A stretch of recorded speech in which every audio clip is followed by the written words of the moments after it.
Hallelujah, praise the Lord. जय मसीह की। परमेश्वर का धन्यवाद हो आज के सुंदर पवित्र दिन के लिए। आज हम एक बार फिर से प्रभु के सम्मुख उपस्थित हैं कि उसकी आराधना कर सकें।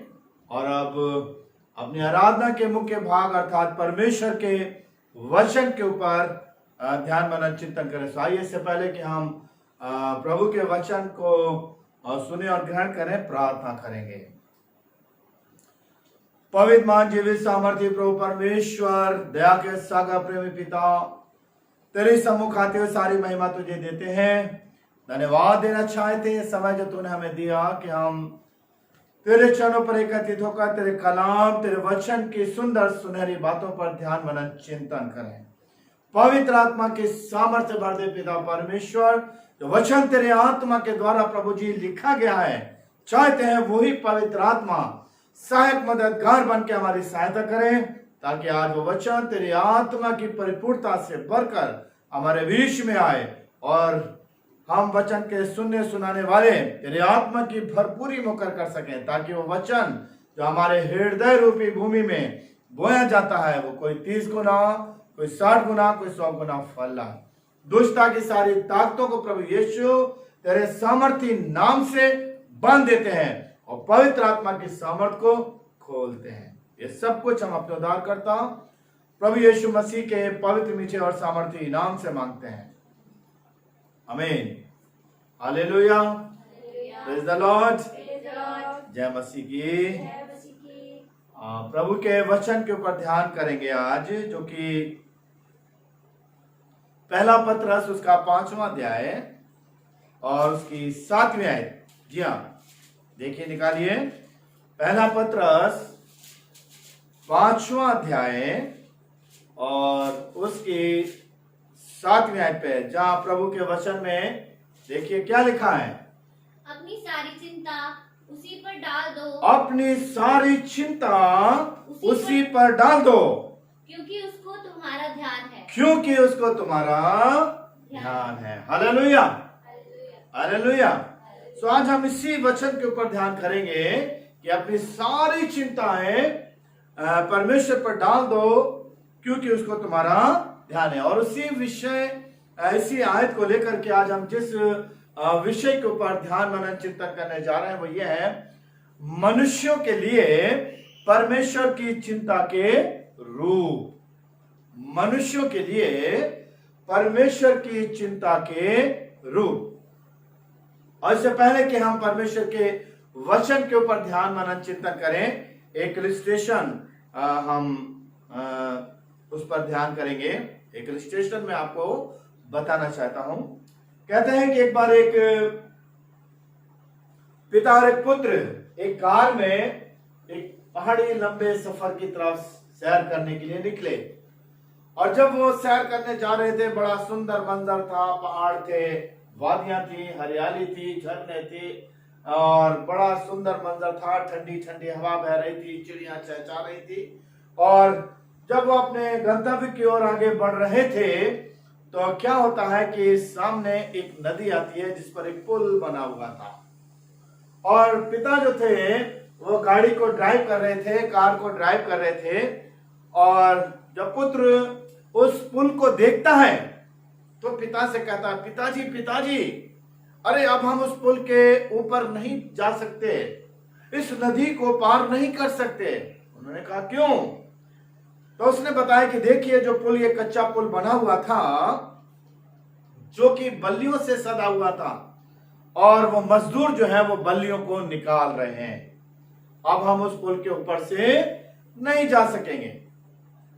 और क्या होता है कि फिर पिता ने बड़े ध्यान से देखा तो उन्होंने कहा, अरे बेटा, जरा ध्यान से देखो कि जो वो पुरानी बल्लियों को निकाल रहे हैं उसकी जगह पर नए पाइप, लोहे के पाइप जो है वहां पर खड़े किए जा रहे हैं और हम बड़े आराम से उस पर से निश्चित होकर के निकल सकते हैं। चिंता करने की कोई आवश्यकता नहीं है। तो मेरे प्यारे अजीजों, ये तो एक कहानी है, मगर वास्तविकता में हम यही देखते हैं कि जब हम अपने जिंदगी के सफर में आगे बढ़ते हैं तो इसी तरह से शैतान हमारे जीवनों में रुकावटें डालता है और जिस तरह से उस पुल में से वो बल्ली के पुल निकाले जा रहे थे, हमारे मार्गों को, हमारे पुलों को जिस पर से हम गुजरते हैं, कमजोर करता है, कमजोर कर देना चाहता है, हमें गिना देना चाहता है, हमें नाश कर देना चाहता है। मगर परमेश्वर जो है क्या है, जब हम प्रार्थना करके दुआ करके चलते हैं तो कहता है अपनी सारी चिंताएं मेरे ऊपर छोड़ दो, मुझे तुम्हारा ध्यान है। और वह हमारी रक्षा करता है और पाइप के पोल जो है पुल के नीचे लगाकर और मजबूत कर देता है, जिससे कि हम बड़े आराम से उस पुल के ऊपर से जा सके। Hallelujah, hallelujah. तो यहां पर हम देखते हैं कि वास्तव में परमेश्वर अपने वचन के अनुसार जो कहता है कि अपनी सारी चिंताएं मेरे ऊपर छोड़ दो, मुझे तुम्हारा ध्यान है। क्योंकि आगे लिखा है सचेत और जागते रहो, क्योंकि तुम्हारा विरोधी शैतान, क्या लिखा है, गरजने वाले सिंह की नाइस खोज में रहता है कि किसको फाड़। सो हम देखते हैं कि मेरे प्यारे अजीजों, परमेश्वर जो है हमारी चिंता करता है। और आज जिस विषय के ऊपर हम ध्यान मनन चिंतन करने जा रहे हैं वो ये है, मनुष्यों के लिए परमेश्वर की चिंता के रूप। किस किस तरह से परमेश्वर कई रूपों में होकर के हमारी चिंता करता है। और पहली बात जो हम देखेंगे वो ये है, माता की तरह शांति देता है। एक मां की तरह परमेश्वर जो है हमें शांति देता है, तसल्ली देता है, इत्मीनान देता है और चैन देता है। यदि हम पवित्र वचन बाइबल में से, पुराने नियम में से देखेंगे, यशाया की पुस्तक उसका 66वां अध्याय, यशाया 66 और उसकी 13वीं आयत को अगर मेहरबानी से पढ़ें तो देखें पवित्र वचन में क्या लिखा है। यशाया नबी की पुस्तक यशाया भविष्यवक्ता उसका 66वां अध्याय और उसकी 13वीं आयत। जिस प्रकार माता अपने पुत्र को शांति देती है, जिस प्रकार माता अपने पुत्र को शांति देती है, वैसे ही मैं भी तुम्हें शांति वैसे ही मैं भी तुम्हें शांति दूंगा। हालेलुया, तुमको यदि हालेलुया। शांति कितनी सुंदर बात है, हैं? क्या लिखा है, जिस प्रकार, क्या, जिस प्रकार माता अपने पुत्र को शांति देती जिस है, प्रकार माता अपने पुत्र को शांति देती है, वैसे ही मैं भी तुम्हें शांति वैसे ही मैं भी तुम्हें शांति दूंगा। देखते हैं जब एक छोटा बच्चा होता है तो जब माँ उसके पास होती है तो बड़ी शांति से, बड़े सुकून से, बड़े चैन से वो है। क्यों? क्योंकि उसकी माँ उसके पास है, उसकी माँ के द्वारा उसको शांति मिल रही है। क्योंकि उसको कोई भी जरूरत है, वो माँ जो वहां पर उसके पास है उसको सब चीज देने के लिए तैयार। उसे भूख लगेगी तो वो दूध पी सकता है। और जब माँ उसके पास नहीं होती है और जब वो भूखा होता है तो क्या करता है, वो रोता है, चिल्लाता है।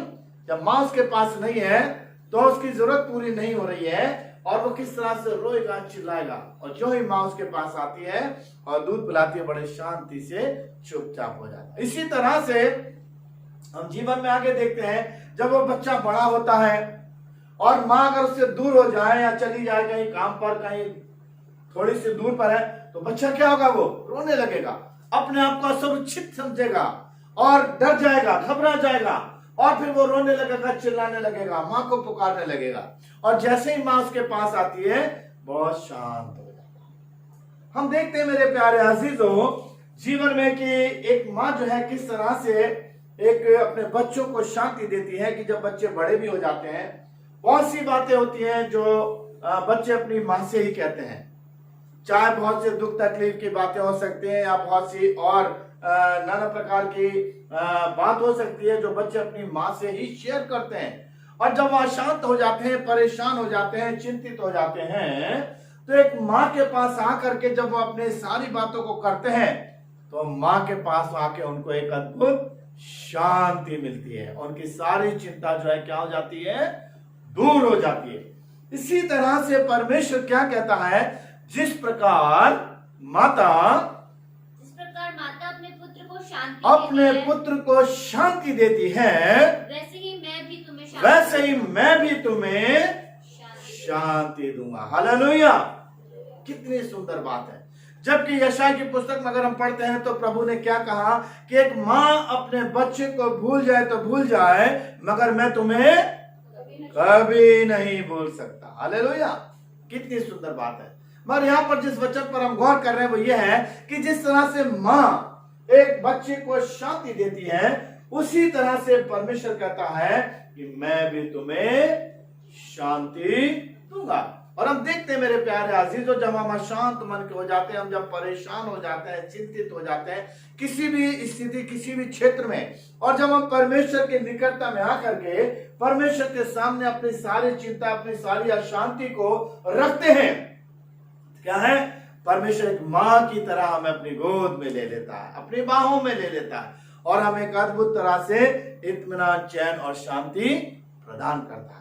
सो हम धन्यवाद करते हैं परमेश्वर का कि परमेश्वर एक माँ के रूप में हमारे जीवन में हमें संभालता है और हमें एक अद्भुत शांति से भरता है, क्योंकि वचन में लिखा है कि परमेश्वर जो है शांति का करता है। परमेश्वर ही सच्ची शांति का देने वाला है। चाहे दुख का समय होता है, गम का समय होता है, तब हम देखते हैं कि किस तरह से प्रभु कहता है कि मैं अपनी शांति तुम्हें दिए जाता हूं, जिस तरह से दुनिया देती है उस तरह से नहीं। तो हम देखते हैं कि परमेश्वर का जो मनुष्य के लिए परमेश्वर के जो चिंता के रूप में, उसमें पहला क्या है, एक माँ की तरह परमेश्वर शांति देता है। दूसरी बात देखेंगे, पिता के समान दया करता है।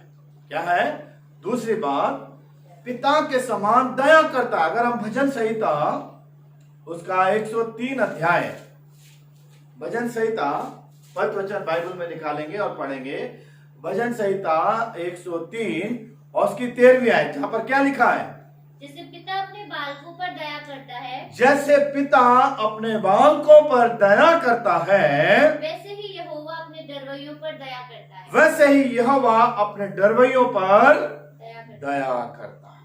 देखिए मेरे प्यारे अजीजों, एक परिवार के अंतर्गत में एक पिता का रोल क्या होता है। एक पिता किस तरह से अपने बच्चों पर दया करता है कि जब उसके बच्चे छोटे होते हैं और स्कूल जाना शुरू करते हैं, तो पिता एक दया से भरा होता है उनके प्रति, जबकि अकेला उनको छोड़ देंगे, रास्ते में जाएंगे, एक्सीडेंट हो जाएगा, सड़क कैसे पार करेंगे, कैसे स्कूल जाएंगे, तो एक पिता किस तरह से स्वयं उनको छोड़ने के लिए जाता है। स्कूल छुट्टी होती है, पिता स्वयं दम पहुंच जाता है, उनको घर पे लेकर के आता है। हर तरह से पिता उन पर दया करता है और अपने बच्चों की, अपने परिवार की रक्षा और सुरक्षा करता है। क्यों? क्योंकि उस पर उसको पिता जो है दया से भरा हुआ है, अपने बच्चों, अपने परिवार के प्रति दया करता है, और इसलिए वो पिता जो है अपने बच्चों के लिए सब कुछ करने के लिए तैयार है। और इसीलिए वचन में क्या लिखा है कि जैसे पिता अपने बालकों पर दया करता है, अपने बालकों पर दया करता है, वैसे ही यहोवा अपने डरवैयों पर दया करता है। हालेलुया। कि जो परमेश्वर के डर और भय में चलते हैं, परमेश्वर क्या करता है, उन पर दया करता है, उनकी रक्षा करता है, उनकी सुरक्षा करता है। एक बार एक प्रभु का सेवक एक मार्ग में होकर के जा रहा था और अचानक रास्ते में एक शेर आ गया, और क्या होता है, वो डर जाता है, क्योंकि अब उसे मालूम है कि इस जंगल में वो कहीं बच नहीं सकता इस शेर से, और ये शेर जो है उसे खा जाएगा। और क्या होता है, वो तुरंत घुटने पर टिक करके प्रार्थना करने लगा। परमेश्वर की दया उसके ऊपर उतरी, और क्या होता है, वो शेर वहां से चला जाता है। परमेश्वर की दया ने उस बेटे को, सेवक को बचा लिया, और वो सुरक्षित अपने गंतव्य की ओर आगे बढ़ गया। तो हम देखते हैं कि परमेश्वर किस तरह से अपने डरवैयों की रक्षा करता है, सुरक्षा करता है, उन पर दया करता है, और अपने डरवैयों की हर जरूरतों को भी पूरा करता है। इसीलिए वचन लिखा कि शेरनी के बच्चे जरूरतमंद होंगे तो होंगे, मगर खुदा के बंदे किसी चीज के मोहताज ना होंगे। उनके हर जरूरतों को पूरा करता है, उनके जीवन के हर बातों की चिंता करता है और उस पर दया करता है। और जो कुछ भी हमारे जिंदगी की आवश्यकताएं होती हैं, एक पिता अपने बच्चों पर दया करके, उनकी चिंता करके, उनकी हर जरूरतों को भी पूरा करता है, उनकी रक्षा सुरक्षा प्रदान करता है। आगे हम देखेंगे मनुष्य के लिए परमेश्वर की चिंता के रूप में तीसरी बात, चरवाहे की मानिंद खोजता है। क्या है? चरवाहे की मानिंद खोजता। अगर हम यहेजकेल उसका 34वां अध्याय और उसकी बाद में को देखें, 34, क्या लिखा है? जैसे चरवाहा अपनी भेड़ बकरियों में से भटकी हुई को फिर से अपने झुंड में बटोरता है। हाँ, देखिए कैसे, क्या लिखा हुआ है? जैसे चरवाहा अपनी भेड़ बकरियों में से भटकी हुई को फिर से अपने झुंड में बटोरता है, वैसे ही मैं भी अपनी भेड़ बकरियों को बटोरूंगा। मैं उन्हें उन सब स्थानों से निकाल ले आऊंगा जहां वे बादल और घोर अंधकार के दिन तितर बितर हो गई है। Hallelujah, hallelujah. कितना सुंदर वचन है ना, कि जैसा चरवाहा अपने भेड़ बकरियों की चिंता करता है, फिक्र करता है, और जो घोर बादल में या जहां कहीं भी किसी भी कारण से जब वो इधर उधर हो जाती हैं, क्या करता है? जाता है, उनको फिर से बटोर लाता है और अपने गले में, अपने झुंड में इकट्ठा करता है। मुझे एक कहानी याद आ रही है कि एक बार एक मालिक था, एक स्वामी थे, उसकी बहुत सी भेड़ें थी। और क्या होता है, वो दूर देश कहीं जाता है और एक मजदूर को वहां पर रख करके छोड़ जाता है कि वो उसकी भेड़ों की देखभाल करे, रखवाली करे। और जब वो लौट करके काफी समय के बाद आता है तो देखता है कि उसकी बहुत सी भेड़ें उसके झुंड में नहीं है। बहुत सी भेड़ें जो है कम हो गई है। और वो कहता है कि अरे, बड़ी चिंता करता, परेशानी, कैसे कैसे कैसे कैसे मैं उन्हें अपने झुंड में लेकर के आऊं, क्योंकि मैं दूर देश था, मेरी भेड़ें मुझे शायद नहीं पहचानेंगी। और तब उसने क्या किया कि बड़ा विचार किया, किस तरह से मैं उनको अपने गले में, अपने झुंड में इकट्ठा करके लाऊंगा। तब उसने क्या किया, उसने एक भेड़ की खाल को ओढ़ा। भेड़ की खाल को ओढ़ करके वो जंगल में गया और भेड़ की तरह 4 पैरों से चलता हुआ और भेड़ की तरह आवाज करता हुआ वो जंगल में इधर उधर जाने लगा। और क्या हुआ कि जब भेड़ों ने देखा कि अरे, एक भेड़ किस तरह से जंगल में है, तो जो कोई इधर उधर भटकी हुई थी, क्या हुआ, वो सारी भेड़ें उसके पीछे पीछे बोली और वो उन्हें अपने गले में लेकर के आ गया। इसी तरह से मेरे प्यारे अजीजों, प्रभु यीशु जो हमारा अच्छा चरवाहा है, वो हम मनुष्य जाति जो पाप में इधर उधर बहक गए थे, भटक गए थे और तितर बितर हो गए थे, हमें बचाने के लिए मानव रूप में, मनुष्य रूप में इस संसार में आया, ताकि हम जो इधर उधर खो गए हैं, इधर उधर भटक गए हैं, वो फिर से हमें किस तरह से अपने गले में इकट्ठा करें। हालेलुया। तो इस तरह से हम देखते हैं कि वो एक अच्छा चरवाहा है, अपनी भेड़ों की चिंता करता है, और जो तितर बितर हो जाती हैं वो किस तरह से उनको एकत्रित करता है।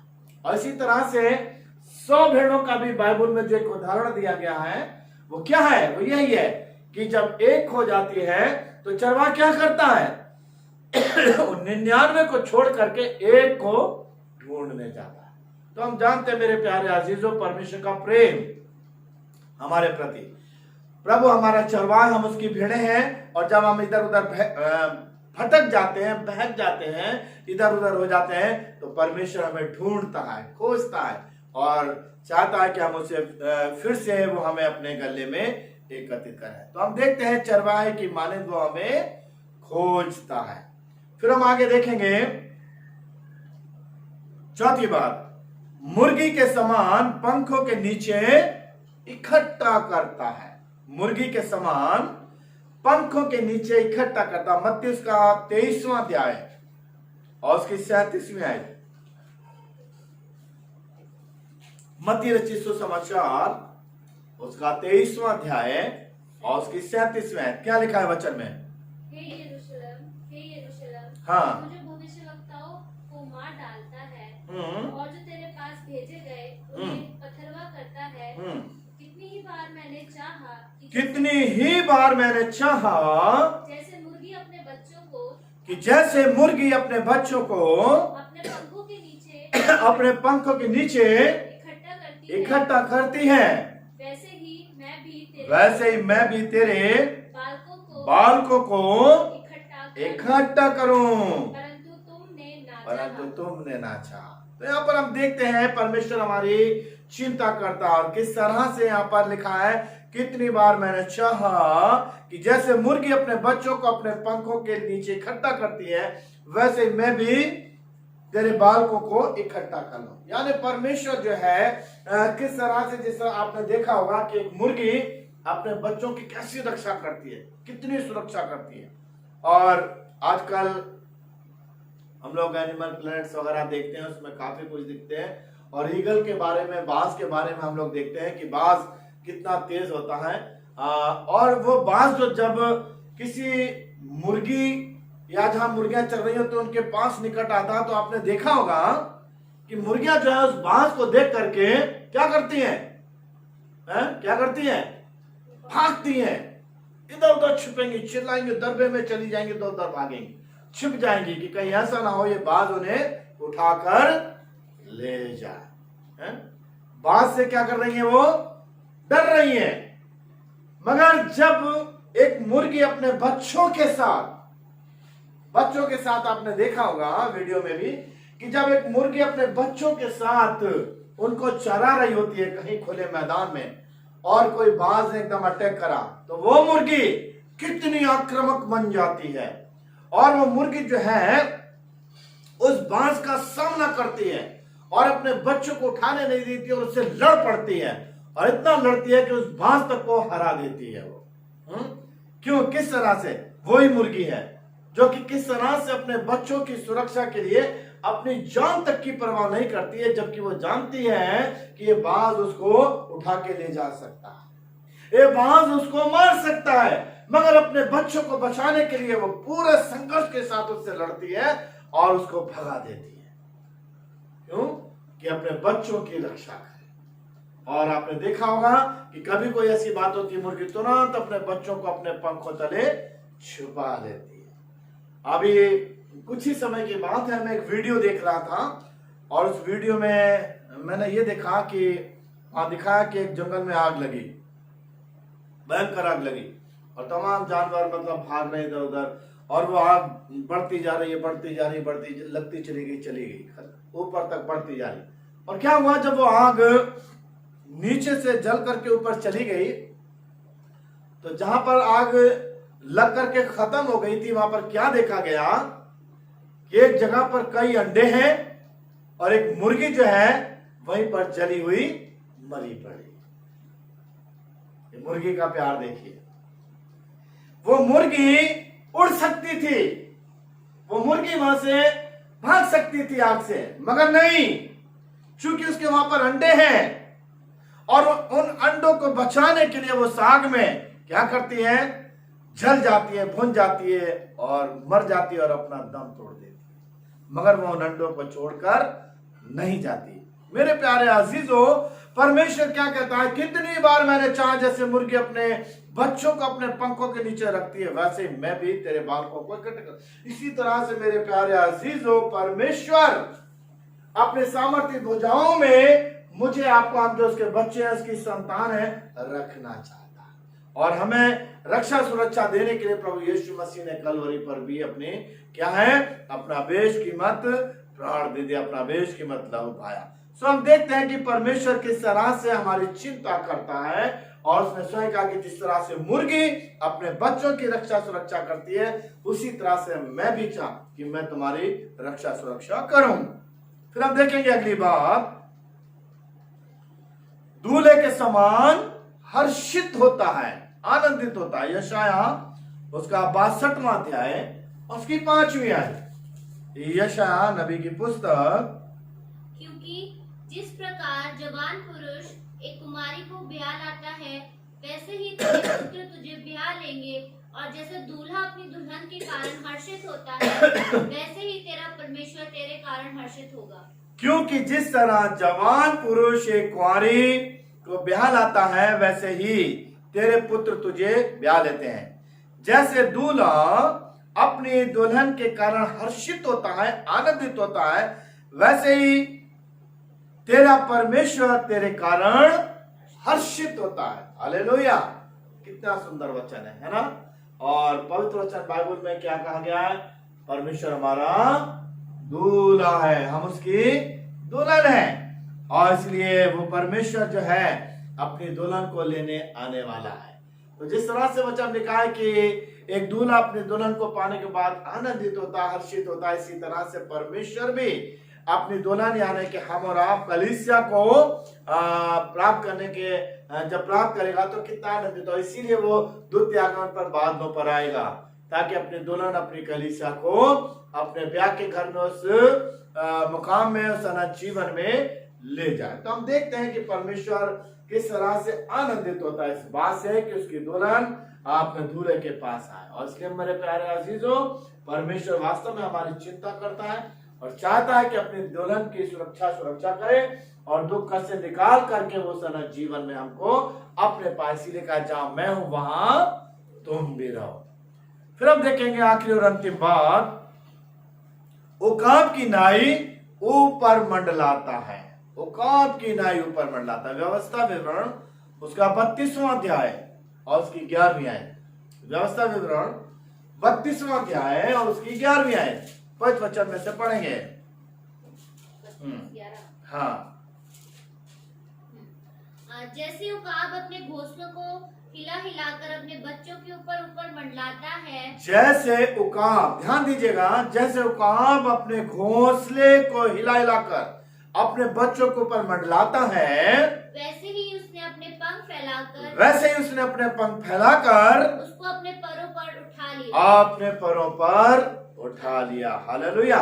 आपने कभी उकाब को देखा होगा कि उकाब जो है पवित्र वचन बाइबल में बहुत ही उसके बारे में दिया गया है, बहुत ही ऊंचाइयों पर उड़ने वाला है, बहुत तेजी दूर तक का देखने वाला है, भारी भारी जानवरों को, यहाँ तक कि हिरन को भी उठा लेता है और बहुत ताकतवर होता है और करीब 300-400 किलोमीटर की स्पीड से वो उड़ता है।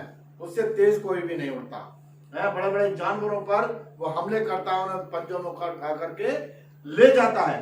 और उकाब के लिए कहते हैं कि जब उकाब दम तोड़ता है तो पत्थरों पर अपने पंजों को गड़ाता है, यानी कि उसके ऊपर एक बहुत अच्छा संदेश है कि पत्थर, चट्टान प्रभु यीशु मसीह है, उसमें अपने दम को तोड़ना, चट्टान पर दम तोड़ना, ऊंचाइयों पड़ता, पवित्रता की ऊंचाइयों।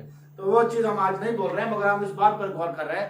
जैसे उकाब अपने घोंसले को हिलाकर अपने बच्चों के ऊपर मंडराता, यानी कि आपने देखा, आप मालूम होना चाहिए कि उकाब जब अपने बच्चों को उड़ाना सिखाता है तो क्या करता है? घोंसले पर मंडराता, उन्हें हिलाता, ऊंचाइयों पर ले जाता, हजारों फीट की ऊंचाइयों पर ले जाता और वहां से अपने बच्चों को छोड़ देता है।